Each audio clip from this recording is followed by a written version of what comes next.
many years, the superheroes of the Marvel Universe have been found on the pegs of toy aisles.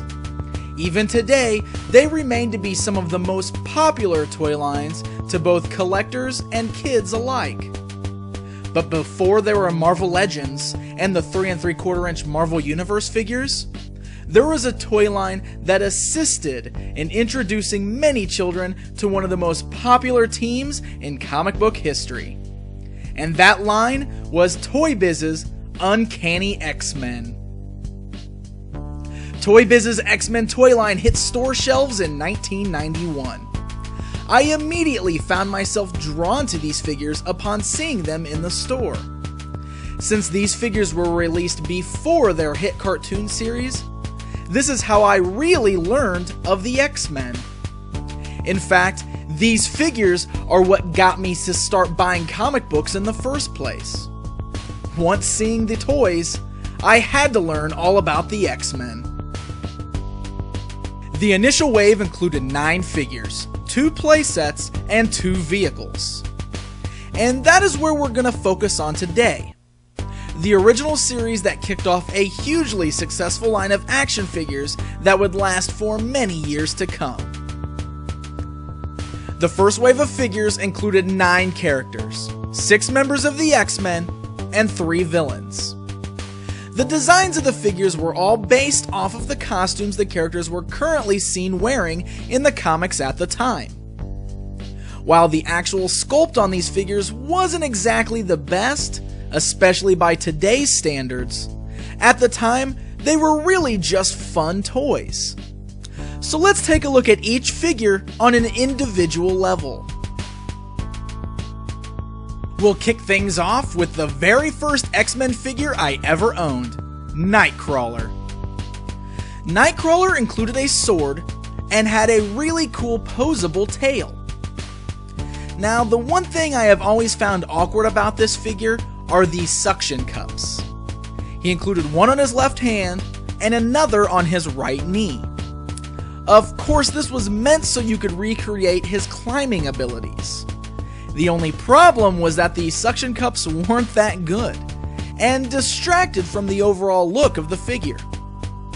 Still, I hold a special place for this figure, as he was the first Marvel figure I ever owned.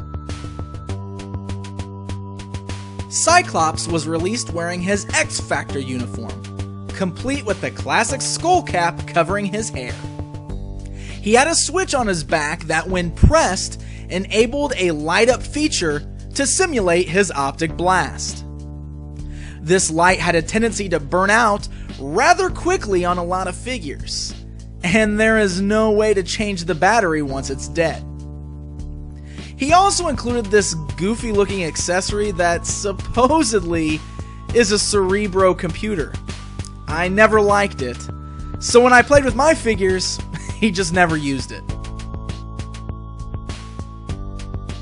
Colossus is made to be a little bigger than the rest of the team, so it's cool to see Toy Biz attempting to fit the figures to scale. The biggest problem with this figure was that his hands were stuck in a lifting position. He came with a barbell, and a switch on his back made him lift it. I guess since he's a strong character, they assumed that naturally his action feature should be him pumping iron. Although, I guess the feature is also good for recreating the fastball special. Wolverine was the one figure that took me forever to find as a kid. So stumbling upon him at the toy store was an exciting day for me. Wolverine instantly became one of my favorite characters. The figure features a removable mask, but it's a bit funny looking. That's because it's supposed to double as a ring. I always preferred him maskless anyway. The figure is much shorter than the rest, again showing that Toy Biz attempted to keep the characters in scale with how they appeared in the comic books. He also featured retractable claws. His arms had no elbow articulation because of this. The claws popped out and retracted, very similar to the lightsabers on the classic Star Wars toys.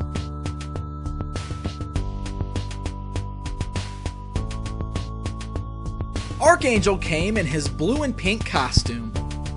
The wings on the figure had the ability to flap when pressing a button on his back.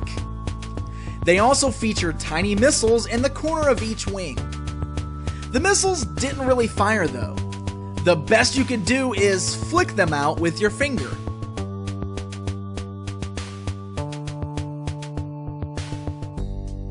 Storm was the only female figure released in this initial wave.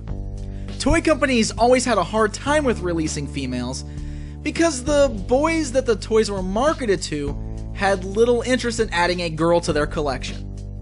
Apparently, that's how I felt, since Storm is the only figure I do not have for this set. She featured an all-black costume without her cape, and had a lightning bolt on her chest that lit up in a similar fashion to the Cyclops optic blast.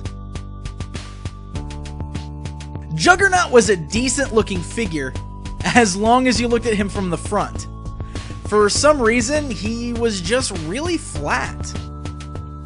You can tell while looking at him from the side just how flat he is. He also included wheels on his feet and a battering ram that you could set on his chest. I never really understood the point of either. I mean, he doesn't need a battering ram since he is a human battering ram, and the wheels just seemed goofy to me. Apocalypse was a tad too skinny for the character, but still a cool figure to have in the initial assortment. He has the ability to grow by stretching out his legs and his abdomen. Then there's Magneto, the arch enemy of the X-Men. The figure included a tiny cloth cape, which unfortunately I lost years ago. He also featured a removable helmet and 3 pieces of space junk.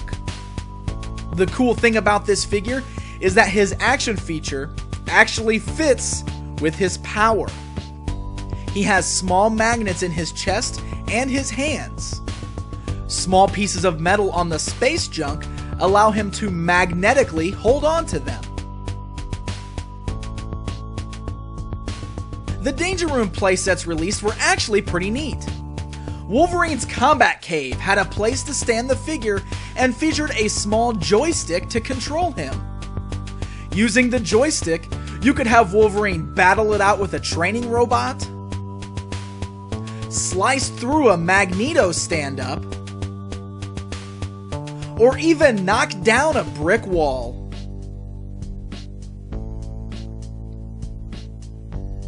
The Lightforce Arena for Cyclops was even cooler. You could plug Cyclops into the stand featured on the playset. By pressing his optic blast button on his back, it hits a switch that triggers various activities. Depending on where you're aiming Cyclops, you could blast down a wall of bricks, explode a cinder block, or even blast Magneto. It's actually a really fun action feature. The initial wave did feature 2 vehicles, one for Wolverine and one for Magneto.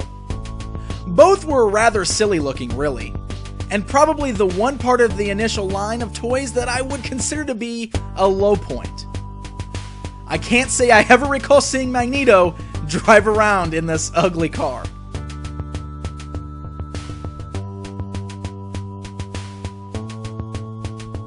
The Uncanny X-Men from 1991 obviously don't stand up to the action figures created today. But to me, they are still some of my all-time favorites, for the simple fact that these were the toys that started my love for comics and toys based off of comics. They don't have the best sculpts or the best articulation, and they're chock full of hokey action features. But they will always remind me of all the fun I had while playing with them.